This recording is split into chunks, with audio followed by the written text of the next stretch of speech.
ನಮಸ್ತೆ ಸ್ನೇಹಿತರೆ, ನಮ್ಮ ಕೈಯಲ್ಲಿ ಒಂದು ಕಾಯಿನ್ ಇದೆ, 10 rupees ಇದು ಏನು ಯೂಸ್ ಅಂತ ಹೇಳ್ತೀನಿ ನೋಡಿ. ಇವಾಗ ಜಾಸ್ತಿ ಕರೆಂಟ್ ಹೋಗ್ತಾ ಇರುತ್ತೆ, ಮನೇಲಿ ಇನ್ವರ್ಟರ್ ಖಾಲಿ ಆಗುತ್ತೆ. ಅವಾಗ ಈ 10 rupees ಕಾಯಿನ್ ಇಂದ ಮೊಬೈಲ್ ಚಾರ್ಜ್ ಹೇಗೆ ಮಾಡೋದು ಅಂತ ಹೇಳ್ಕೊಡ್ತೀನಿ ಬನ್ನಿ. ಆಕ್ಚುಲಿ ಇದು ಸಾಸಿವೆ, ಇದು ತೊಗರಿಬೇಳೆ 2 ಪ್ಲೇಟಲ್ಲಿ ಇಟ್ಕೋಬೇಕು ಸ್ವಲ್ಪ ಮತ್ತೆ 2 ಪಟಾಟೆ ಅಂದ್ರೆ ಬಟಾಟೆ ಅಂತ ಹೇಳ್ತಾರೆ ಇದಕ್ಕೆ, 2 ತಗೋಬೇಕು. 2 ತಗೊಂಡು ಈ 10 rupees ಕಾಯಿನ್ ಅನ್ನು ಒಂದು ಸೈಡ್ ಪ್ರೆಸ್ ಮಾಡಬೇಕು, ಒಳಗಡೆ ಹೋಗುತ್ತಲ್ಲ. ಮತ್ತೆ ಅದೇ ರೀತಿ ಈ ಸೈಡನ್ನು ಚುಚ್ಚಬೇಕು. ಮತ್ತೆ ಈ ಪ್ಲೇಟಲ್ಲಿ ಇರುವುದು ಆಕ್ಚುಲಿ ತೊಗರಿಬೇಳೆ ಮತ್ತು ಸಾಸಿವೆ. ಇದು ನಿಮಗೆ ಏನು ಯೂಸ್ ಆಗುತ್ತೆ ಅಂತ ಹೇಳಿದ್ರೆ, ಇದು ಪಾಸಿಟಿವ್ ಮತ್ತು ನೆಗೆಟಿವ್ ಎನರ್ಜಿ ಆಗುತ್ತೆ. ಅಲ್ಲಿಂದ ಸಪ್ಲೈ ಆಗಿ ಕರೆಂಟ್ ಬರುತ್ತೆ ನೋಡಿ. ಇವಾಗ ಮೊಬೈಲ್ ಅಡಾಪ್ಟರ್ ಇದಕ್ಕೆ ಜಸ್ಟ್ ಚುಚ್ಚುತ್ತೀನಿ. ಇವಾಗ ಒಂದು 2 minutes ಆಗುತ್ತೆ, ಯಾಕಂದರೆ ಸಪ್ಲೈ ಆಗಬೇಕಲ್ಲ ಕರೆಂಟ್. ಈಗ ನಾನು ಚಾರ್ಜ್ ಹಾಕೋಕ್ಕಿಂತ ಮೊದಲು ಒಂದು 2 minutes ಇರಲಿ.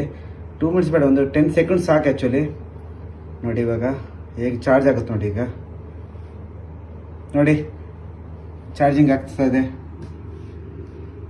ನೀವು ಟ್ರೈ ಮಾಡಿ, ಪಕ್ಕ ಇದು 100% ರಿಸಲ್ಟ್ ಬರುತ್ತೆ.